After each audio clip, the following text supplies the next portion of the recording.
on the day of Pentecost, they were all gathered together in one place. Then, without warning, there was a sound like a strong wind, gale force. No one could tell where it came from. It filled the whole building, and then, like a wildfire, it spread through the ranks. The Holy Spirit touched their lives. And they started to speak in a number of different languages as the Spirit prompted them. There were many Jews staying in Jerusalem just then, devout pilgrims from all over the world, and when they heard that sound, they came at a run. And then, when they heard one after another their own mother tongues being spoken, they were thunderstruck. They couldn't for the life of them figure out what was going on, and they kept saying, "Aren't these all Galileans? Then how come we're hearing them talk in our various mother tongues? I mean, we're Parthians, Medes, and Elamites.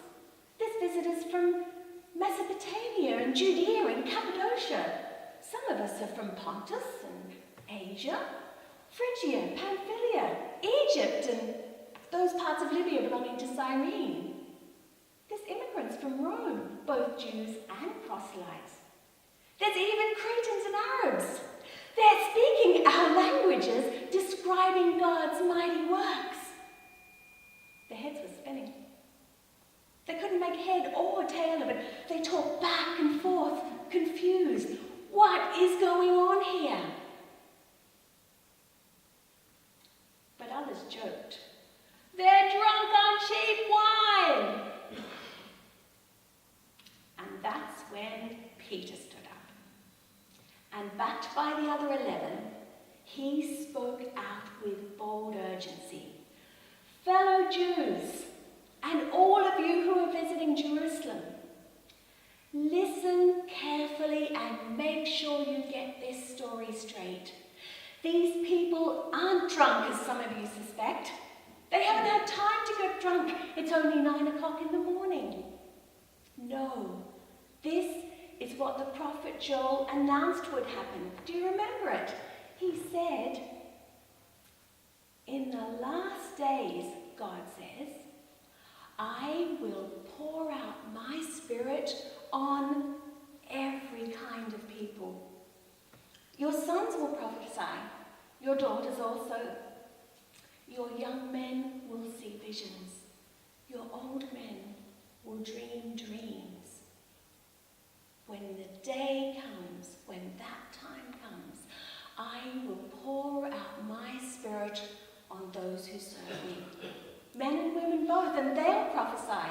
I'll set wonders in the sky above and signs on the earth below. There'll be blood and fire and billowing smoke, and the sun will turn black and the moon blood red before that day of the Lord comes.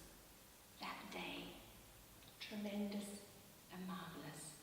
And whoever calls out for help to me, God, will be saved.'" Fellow Israelites, listen carefully to these words. Jesus the Nazarene, a man thoroughly accredited by God to you. I mean, the miracles, signs, and wonders that God did through him are common knowledge. This Jesus, following the deliberate, well-thought-out plan of God, was betrayed by men who took the law into their own hands and was handed over to you. And you pinned him to a cross and you killed him.